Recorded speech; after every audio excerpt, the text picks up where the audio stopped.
मी लॉच्या second इयरला आहे. सरांनी त्या पोराला उभारल्याने प्रश्न विचारला, उत्तर देताना मला कळलं बोबडे. अक्का वर्ग हसला, सरही हसले. सर म्हणजे मूर्खच का, लॉला ऍडमिशन घेतलंय, तुला केस देणार कोण? तो म्हणला तर ततलं बोलू नका. कुठलं बोलू? अरे ततलं ना तर कतलं बोलू. बरं चल, एखाद्याला आली माया दया आणि तुला दिली ही केस, तू लढणार कशी? ती म्हणला कधी मी लढ. कधी लढ? अरे तू लढ पण पुलक्याला कलर का? तू लढलेली पुलक्याला कल्ली पाहिजे का? सर म्हणले आयुष्यात तू काही करू शकत नाही रे. सरांनी अंडरस्टँड केलं, ग्राह्य झालं. आजचे मुलं मुली लोक ग्राह्य करतात आपल्याला, त्यांना म्हणतात कालची पोरं येईल, मी काय करू शकणार आहे? अरे मराठी आहे, याच्या ज्यांना व्यापार जमणार आहे काय? अरे शेतकऱ्याची औलादी, मी काय मोठी होणार आहे काय? पण खरं सांगू दादा, संतांच्या साक्षीनं सांगते, अख्खं जग आपली हारायची वाट बघतं, तेव्हा आपण विश्वासाने जिंकून दाखवावं. त्या जिंकण्याची मजा लोकांना वाटतं ना याला जमणार नाही, तेव्हा करून दाखवायचं. आणि होतं रे, फक्त विश्वास.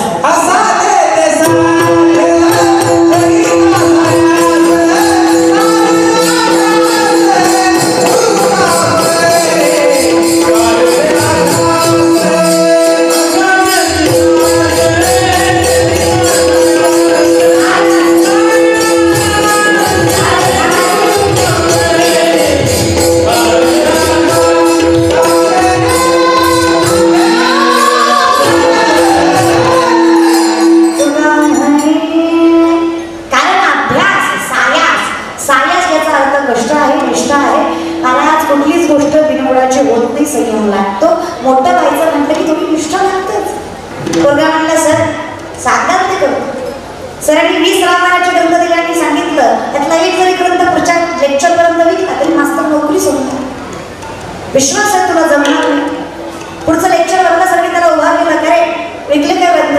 याने खाली मान टाकली. सर म्हणले विश्वास होता तुझ्याच्याने होणार नाही. पोरगा म्हणला तर ठगली की तुम्ही सांगितले किती होते? मिनिमम 1. मी सगळे विकले. सर म्हटलं कसं काय? सोबत म्हटलं सर प्रत्येकात थोडता येतो, त्यांना थांबता येतो. हे बघा हे रामायण, हे बघा हे रामायण तुम्ही घेता नाहीतर मी वाचून दाखवतो. सर म्हणले दिन होय पुढे तुझ्याकडनं तिथं ऐकण्यापेक्षा घेतलेलं स्ट्रॅटर्जी गणिमिका दुनिया जमती आहे जुगाने वाला.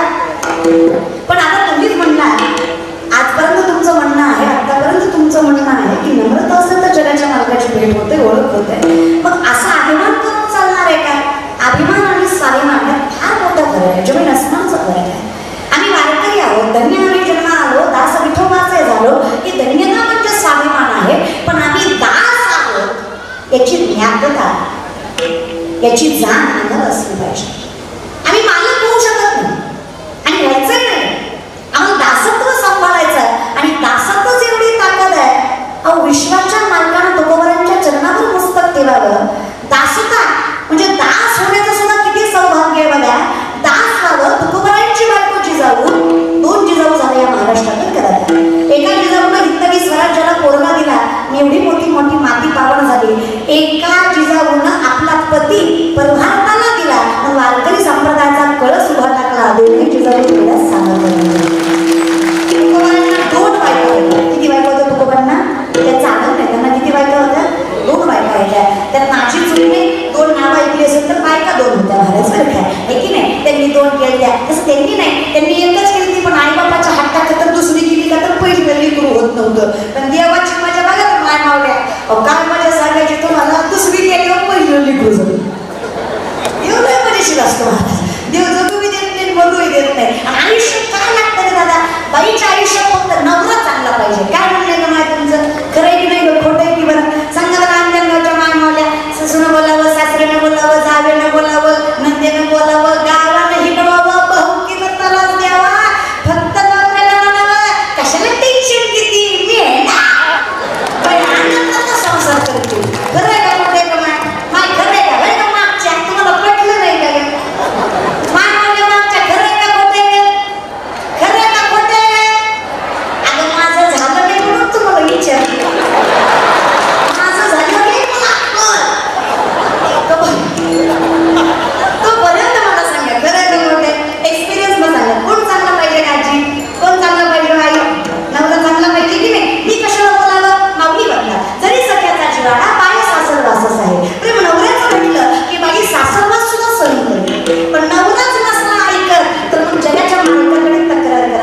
झोपाय विचार करा मग किती 2.5 क्विंटल सोन्याचा पलंग होता राजाई मातेला झोपायला तरी नवऱ्याच्या घरी जी शिवाय बोलत चहा जी पाणी जी स्वयंपाक जी आणि तुमचं बरं आहे काय मनावर घेऊन बायका मला ती नाव देवायची बायको देवाचं काय ऐकलं ना महाराज बरं आपलं नाव ऐकलं ना देवही नाही ऐकलं ना मग माझ्या नामदेवाच्या बायको ना देवाच्या बायकोकडे तक्रार राजाई माताला किंवा माताला म्हणते आहे रे कुमाबाई सांगा त्या विठ्ठला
बरे नाही केले माझे माय बापे पदरी बांधले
शेतकरी बांधव का माळकरी व्हावं का वारकरी व्हावं का सांप्रदायिक व्हावं लक्षात घ्या या जगातले शेतकऱ्यांचं कर्ज माफ करणारे पहिले महापुरुष जगद्गुरु तुकोबाराय तो वारकरी या जगात सगळ्यात पहिल्यांदा शेतकऱ्याचं कर्ज कोणी माफ केलं ना तर जगद्गुरु एवढी श्रीमंती ज्या माणसाची ते तुकोबाराय म्हणतात लहानपणा नम्रता लक्षात घ्या परिपूर्ण सर्वांकडे असणारे तुकोबाराय ज्ञानही तेवढं निष्ठाही तेवढी साधनाही तेवढी कौतुक वाटतं मला तुकोबारायांचं उद्या तुकाराम बीज कर उद्या काय बीज आहे तुकोबारायांचं सामर्थ्य लक्षात घ्या तुकोबारायांसारखा व्यापार जमला नाही मॅनेजमेंट विचार कौशल्य जे कॅल्क्युलेशन तुम्ही आम्ही आज फक्त कॅल्क्युलेटर करू शकतो ते कॅल्क्युलेटरचं कॅल्क्युलेशन आमच्या तुकोबाराय बोटावर करायचं आकडेवारी ताकद एवढी होती त्यांच्यासारखा व्यापार पंचकृषी कुणाला जमला नाही त्यांच्यासारखा संसार काय म्हणते मी परमार्थ नाही संसार तुकोबारायांसारखा संसारही कुणाला जमला नाही आणि काय कौतुक त्या व्यक्तिमत्वाचं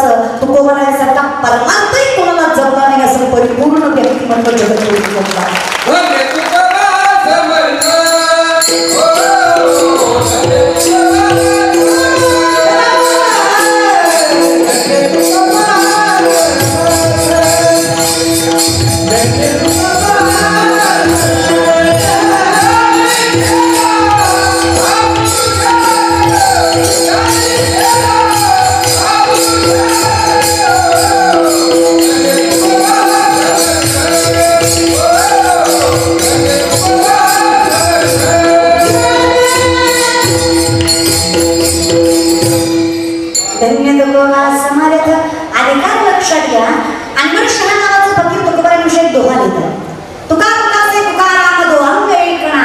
राम आणि तुकाराम यांच्यात मला फरक दिसत नाही. आम्ही विचारलं, अहो तुम्ही तुकोबांची तुलना पुरुषोत्तम रामाशी करताय, काहीतरी युक्तिवाद सांगाल की नाही? ते वर्णन करतात. एकका सेतू भंग व्हा, एकका सेतू अभंग. रामाचा सेतू भंग तरी झाला, पण तुकारामांचा गाथा नावाचा सेतू तारायची ताकद माझ्या जगद्गुरु तुकोबांमध्ये. आणि तुकोबांनी गाथा तारला, यात काय नवल आहे? गाथाने आमच्यासारखे मूर्ख तारले, काय नवल आहे? ती ताकद त्या गाथामध्ये. जगद्गुरु तुकोबारा म्हणजे साधं व्यक्तिमत्व नाहीच का? समजून घ्या. वयाच्या 22व्या वर्षी तुकोबारांना परमार्थ कळला. वयाच्या 22व्या वर्षी तुकोबारा सांगतात, सावध झालो हरिशानं. तिथून 20 वर्षाचा परमार्थ 42व्या वर्षी स्वदेह वैकुंठ वास. आम्हाला कीर्तनात बसवत नाही, आम्ही जगद्गुरु कधी म्हणतो. आणि ज्याला उठायचं त्याने आताच उठावं पटकन. मी तुम्हाला सुरुवातीलाच म्हटलं ना, बसवलं जाणं याच्यात म्हणजे आता हे 2-4च आहे, पण हे 2-4च अख्ख्या कीर्तनाचा गोंधळ करतो. आणि 2-4 असतातच. त्यात काही कुठेही गेलं तरी 2-4 असतातच. तुम्ही क्षेत्रात कुठलीही जा, 2-4 एवढा जरी सुंदर सप्ताह केला तरी 2-4 म्हणणारच. लोकांचं घ्यायचं, लोक म्हणजे इतकी विचित्र आहे ना. तुम्ही काही करा, चांगलं वागा नाही तर वाईट वागा, लोक आहेतच दादा. दुनियामध्ये सबसे बडा लोक क्या करेंगे लोग, हे विषय माझ्या तुकोबारा त्यांची बायकोची जाय. शेतकरी दादा शेतकरी तर स्वाभिमानी सांगता शेतकरी आहे. मला कौतुक आहे, मी अवलाद शेतकऱ्याची आहे.